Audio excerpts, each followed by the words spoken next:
ever smoked cigarettes and tried to quit, you know how incredibly tough it is to break the habit.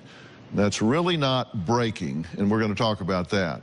But what happens if you're a secret smoker and you keep your habit hidden, even from your own doctor?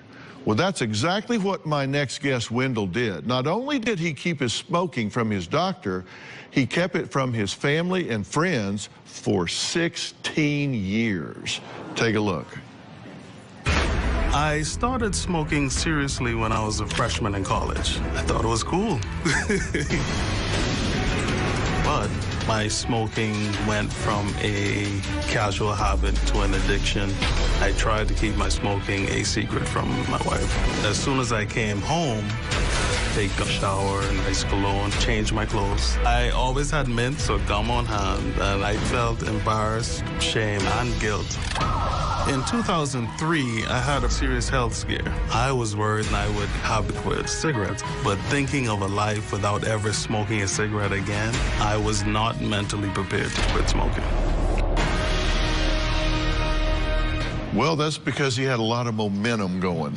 Wendell is joining me along with our very good friend and Chief Medical Officer of Pfizer, Dr. Frieda Lewis-Hall. So welcome to both of you. Thank you.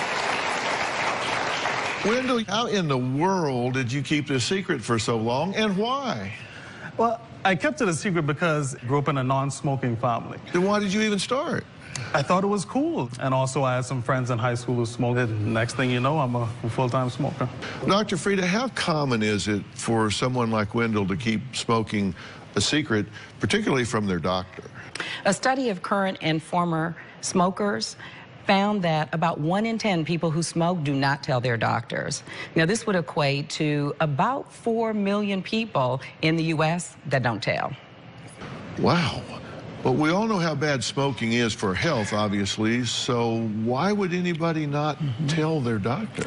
Smoking causes 1 out of every 5 deaths in the United States. Still today. Smoking harms nearly every organ in your body. Smokers are more likely to develop heart disease, stroke, and lung cancer than non-smokers. On average, smokers die more than 10 years earlier than non-smokers.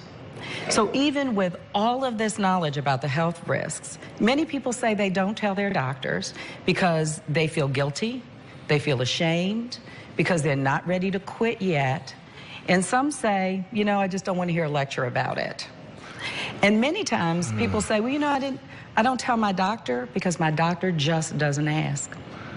Well, are there other reasons keeping the secret from your doctor can be dangerous? So in addition to all of these health risks, there are many things about the risks of smoking that people just don't know. Like smoking can interact with certain medications, like anesthesia, for example, which is why it was such a good thing that Wendell told his doctor before the surgery. Another example, women who smoke and take oral contraceptives, especially those that are 35 years or older, may be an increased risk for cardiovascular disease. So it is important to tell your doctor if you're a smoker because it's essential to safe and effective care. And nearly 70% of people who smoke want to quit. Many just don't know how to get started. Nicotine addiction has physical, mental, and social components. And it may take many attempts in order to really quit for good. And I want to make sure this doesn't mean, oh, there's a lack of willpower.